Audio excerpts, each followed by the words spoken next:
Read the Bible along with me. Welcome to our Read the Bible Along with Me series. We thank God for the journey so far. We are now in the book of Esther. Lips by lips, we are moving forward. Thank God for the progress. And I also want to thank you for, always being there, for some of you that are always tuning in. God bless you in Jesus' name. And for you, some of you, that this video is just coming across for the first time, I urge you to kindly follow us on our TikTok, subscribe to our YouTube channel so that you, and on your notification bell so that you will know, you will be notified when new videos drop. God bless you as you do this in Jesus' name. You can also like, comment, share, favorite, repost, as the case may be. God bless you in Jesus' name. Now come along with me to the book of Esther, chapter 3. Yesterday we stopped at verse 11. So today we will be starting the reading from the Esther chapter 3 verse 12. Come along with me. Then were the king's friends called on the 13th day of the first month, and there was written according to all that Haman had commanded unto the king's lieutenants and to the governors that were over every province, and to the rulers of every people of every province, according to the writing thereof, and to every people after their language. In the name of King Ahasuerus was it written, and sealed with the king's ring. And the letters were sent by post into all the king's provinces, to destroy, to kill, and to cause to perish all Jews, both young and old, little children and women, in one day, even upon the 13th day of the 12th month, which is the month Adar, and to take the spoil of them for a prey.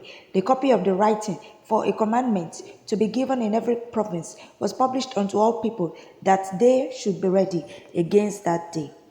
The posts went out, being hastened by the king's commandment, and the decree was given in Shushan the palace. And the king and Haman sat down to drink, but the city Shushan was perplexed.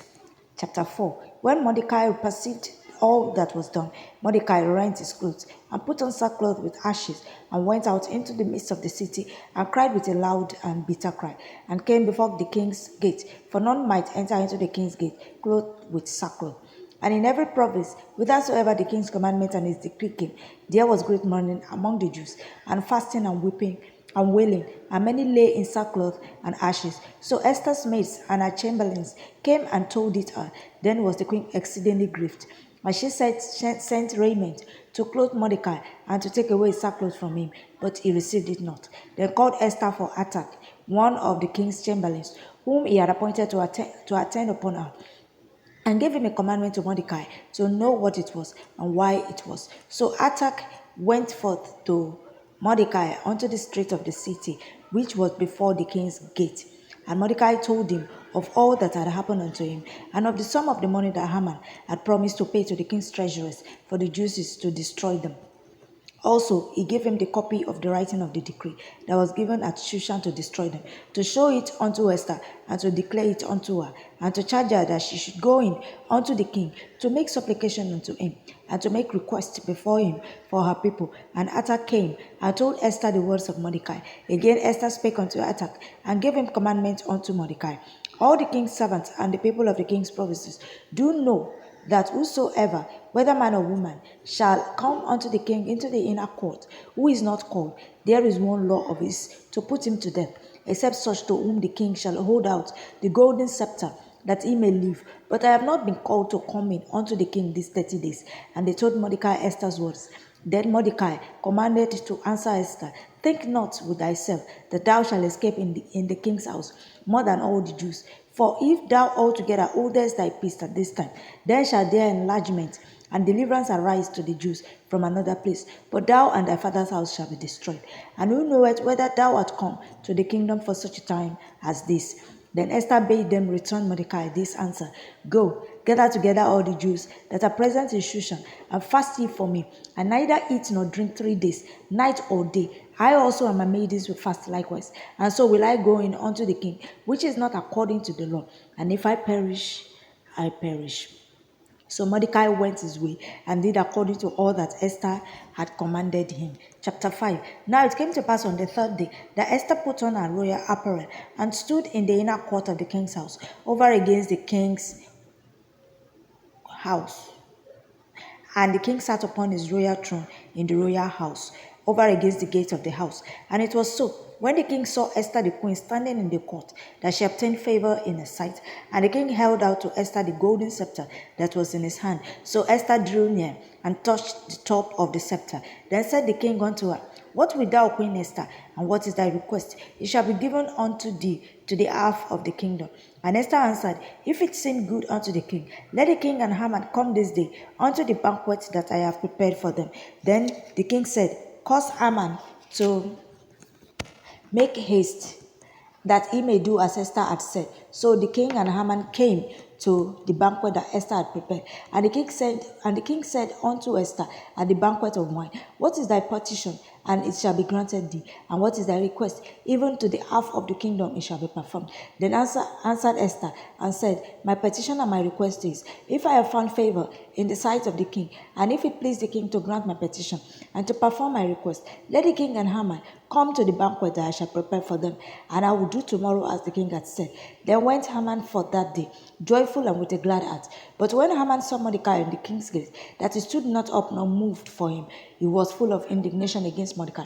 Nevertheless, Haman refrained himself, and when he came home, he sent and called for his friends and Zeresh his wife. And Haman told them of the glory of his riches, and the multitude of his children, and all the things wherein the king had promoted him, and how he had advanced him above the princes and servants of the king. Haman said, moreover, Yea, Esther the queen did let no man come in with the king unto the banquet that she had prepared but myself. And tomorrow am I invited unto her also with the king. Yet all this availeth me nothing, so long as I see Mordecai the Jew, sitting at the king's gate. Then said Zeresh his wife, and all his friends unto him, Let a gallows be made of 50 cubits high, and tomorrow speak thou unto the king that Mordecai may be hanged thereon. Then go down merrily with the king unto the banquet. And the thing pleased Haman, and he caused the gallows to be made. Chapter 6. On that night could not the king sleep, and he commanded to bring the book of records of the chronicles, and they were read before the king. And it was found written that Mordecai had told of Bigthana and Teresh, two of the king's chamberlains, the keepers of the door, who sought to lay hand on the king Ahasuerus. And the king said, What honor and dignity had been done to Mordecai for this? They said the king's servants that ministered unto him, There is nothing done for him. And the king said, Who is in the court? Now Haman was come into the outward court of the king's house to speak unto the king to hang Mordecai on the gallows that he had prepared for him. And the king's servant said unto him, Behold, Haman standeth in the court. And the king said, Let him come in. So Haman came in, and the king said unto him, What shall be done unto the man whom the king delighted to honor? Now Haman thought in his heart, To whom would the king delight to do honor more than to myself? And Haman answered the king, For the man whom the king delighted to honor, let the royal apparel be bought, which the king useth to wear, and the horse that the king rideth upon, and the crown royal which is set upon his head. And let this apparel and horse be delivered to the hand of one of the king's most noble princes, that they may array the man withal, whom the king delighted to honor, and bring him on horseback through the streets of the city, and proclaim before him, Thus shall it be done to the man whom the king delighted to honor. Then the king said to Haman, Make haste and take the apparel and the horse, as thou hast said, and do even so to Mordecai the Jew, that sitteth at the king's gate. Let nothing fail of all that thou hast spoken. They took Haman the apparel and the horse, and arrayed Mordecai, and brought him on horseback through the streets of the city, and proclaimed before him, Thus shall it be done unto the man whom the king delighted to honor. And Mordecai came again to the king's gate, but Haman hasted to his house mourning, and having his head covered. And Haman told Zeresh his wife, and all his friends, everything that had befallen him. Then said his wise men and Zeresh his wife unto him, If Mordecai be the seed of the Jews, before whom thou hast begun to fall, thou shalt not prevail against him, but shalt surely fall before him. And while they were yet talking with him, came the king's chamberlains, and hasted to bring Haman unto the banquet that Esther had prepared. I think we should stop here for today. We'll continue from chapter 7 tomorrow. Or should I read so that we can finish everything tomorrow? We'll continue tomorrow from chapter 7. Thank you and have a nice day ahead.